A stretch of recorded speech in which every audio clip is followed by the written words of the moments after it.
নমস্কার বন্ধুরা, আমি জানি আপনারা সবাই খুব ভালো আছেন আর আমরাও কিন্তু বেশ ভালো আছি। আজকে আপনাদের জন্য নিয়ে এসেছি কাতলা মাছের আলু ফুলকপি দিয়ে ঝোল, যেটা কিন্তু দারুণ লাগে। মাছ দিয়ে আলু ফুলকপি ঝোলটা তো সবারই খুবই পছন্দ। আর সাথে নেওয়া হয়েছে 3খানা মতো বড় পেঁয়াজ, আদা রসুন কাঁচা লঙ্কা আর টমেটো। আর তারপরে ছিল ফুলকপি, যেটা সিজনের সেরা। এই শীতকালের সিজনে ফুলকপি ছাড়া তো অন্য কিছু কেউ কিছু ভাবতেই পারে না। সব রেসিপিতে একটা করে ফুলকপির রেসিপি কিন্তু থাকেই। কড়াইয়ে তেল ঢালা কমপ্লিট। এবার তেলটা গরম হয়ে আসলেই মাছগুলোকে আমরা ভেজে নেব। মাছের পিসগুলো একটু বড় বড় ছিল, সেই জন্যই সব মাছগুলোকে আমরা একসাথে ভাজবো না কিন্তু, তাহলে কিন্তু সব মাছগুলো একসাথে ভালো করে ভাজা হবে না। একটু অল্প পরিমাণ করেই মাছগুলোকে ভেজে নেব।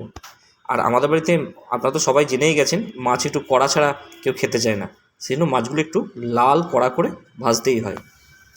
এরপরে আমরা এদিকে মশলাটা শুরু করে দিলাম। মশলার মধ্যে মিক্সিতে নিয়ে নিলাম রসুন, আদা কুচো আর পেঁয়াজ। আর এর সাথে আমরা অল্প করে দিয়ে দিয়েছিলাম গোটা জিরে। পেঁয়াজ আমরা এই অল্প পরিমাণ পেস্টে দিচ্ছি বলে আপনারা আবার ভাববেন না যেন যে পেঁয়াজ আর দেবোই না, না, পেঁয়াজ অবশ্যই আমরা ভাজবো, কাটা পেঁয়াজ। এরপরে এর মধ্যে অল্প করে জিরেও দিয়ে দিয়েছিলাম। এই গোটা জিরে পেস্টে দেওয়ার কারণ হচ্ছে জিরের যে বাটা যে মশলার যে গন্ধটা, সেটা কিন্তু খুব ভালোভাবে আমাদের ঝোলের মধ্যে আসবে, আর সেই গন্ধটা কিন্তু দারুণ লাগে। মাছ এদিকে আমাদের ভাজা কমপ্লিট। দেখুন মাছগুলো কিন্তু লাল করে ভাজা হয়েছে। আর এদিকে সেই তেলের মধ্যে ফুলকপিগুলোকে ভালো করে ভেজে নেব। আর ফুলকপি কড়াইয়ে দিলে যখন ভাজার সময় দারুণ দেখতে লাগে কিন্তু, হ্যাঁ, ঝোলে পড়ে যাওয়ার পর অতটা ভালো না লাগলেও কিন্তু কড়াইয়ে যখন ভাজা হয় ফুলকপি দারুণ লাগে। আর ফুলকপি হালকা ভেজে আসা হয়ে গেছিলো, তখনই তার মধ্যে আলুটাকেও অ্যাড করে দেওয়া হয়েছে এবং আলু ফুলকপি ভাজা রেডি হয়ে গেছে। দেখুন আলু ফুলকপি আর মাছ ভাজা আমাদের কমপ্লিট। এরপর চলে আসবো আমরা মশলার পর্বে। মশলাতে অলরেডি আমরা আদা রসুন পেঁয়াজ কাঁচা লঙ্কা আর গোটা জিরে বেটে রেখে দিয়েছিলাম, তার মধ্যে অ্যাড করে দিলাম ধনে গুঁড়ো। এরপরে পরিমাণ মতো দিয়ে দেবো হলুদ। দেখুন হলুদটাও পরিমাণ মতো দেওয়া হয়ে গেল। আর এরপরে আমার বউ অ্যাড করেছিল এর মধ্যে কাশ্মীরি মির্চ। ওর তো আবার জানেন মাছ মাংসে একটু লাল না হলে ভালোই লাগে না। এরপরে আমরা তেলটাকে গরম হয়ে এসছে, এর মধ্যে আমরা একটু ফোড়ন দিয়ে দিয়েছিলাম। দেখুন ফোড়নটা ভালো করে ভাজা হয়ে গেলেই এর মধ্যে আমরা অ্যাড করব পেঁয়াজ। আমাদের পেঁয়াজ অ্যাড করা শুরু হয়ে গেছে। আর আজকেও কিন্তু আমার রেসিপিটা বই রান্না করছে আর আমি ছিলাম ক্যামেরা ধরে, আর ওর সাথে অবভিয়াসলি সবসময় বকবক তো করতেই থাকি।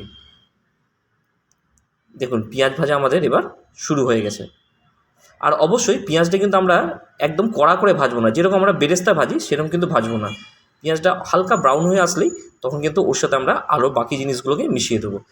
আর পেঁয়াজ যখন ভাজা হয় তখন কিন্তু একটা দারুণ স্মেল ছাড়ে বলুন, আর এই স্মেলটা কিন্তু দারুণ লাগে। আমার তো মনে হয় তুলে পরে সব পেঁয়াজটাই খেয়ে নিই।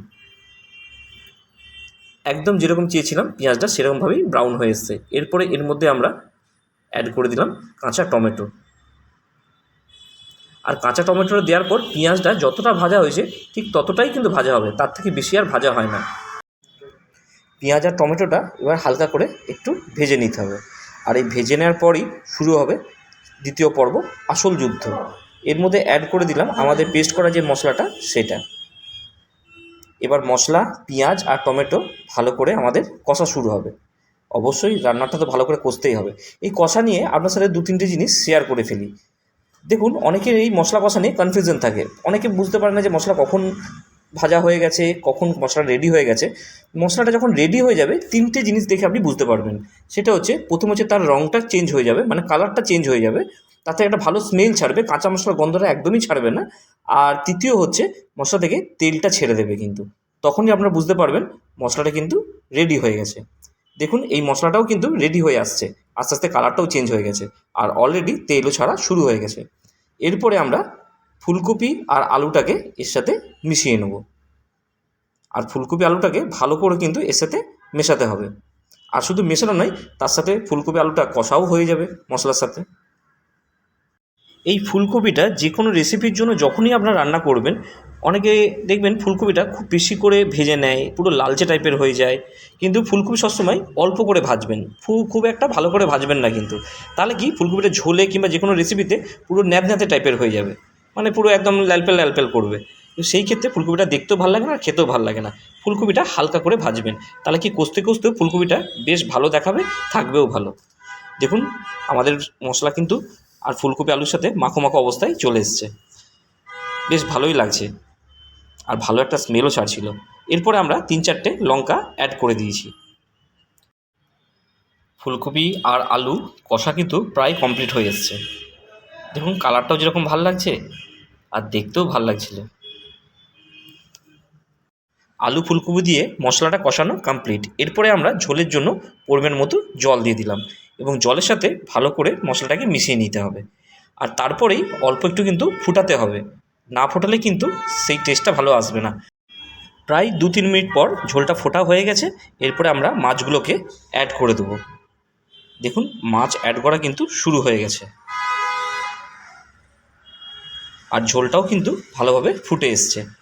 অবশ্যই মাছ দেওয়ার পর তারপরেও কিন্তু ঝোলটাকে আরও 2-3 মিনিট ভালো করে ফোটাতে হবে, কিন্তু না ফোটালে মাছের যে একটা ভালো সুন্দর গন্ধ থাকে, যে স্মেলটা থাকে, সেটা কিন্তু ঝোলের মধ্যে আসবে না। আর যদি না আসে তাহলে তো আর মাছের ঝোল বলে মনেই হবে না, সেই জন্য অবশ্যই ভালো করে ফোটাতে হবে।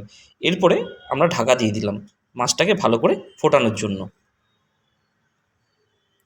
তার ঠিক 3 মিনিট পরই মাছের ঢাকা খুলে পড়ে দেখি মাছের রেসিপি আমাদের একদম রেডি। এরপরই সর্বশেষ যে কাজটা বাকি থাকে আমাদের, সব রান্নায় আমরা ন্যাচারালি দিয়েই থাকি, সেটা হচ্ছে ধনেপাতা। এরপরে আমার বউ ধনেপাতা এগুলোর মধ্যে অ্যাড করে দিল। আর ধনেপাতা দিলে তো তার স্মেলটা আরও দ্বিগুণ কি 4 গুণ হয়ে যায়। দেখুন ভালো লাগছে না দেখে পরে? বেশ ভালো লাগছিল আর এত সুন্দর একটা গন্ধ ছেড়েছিল না কি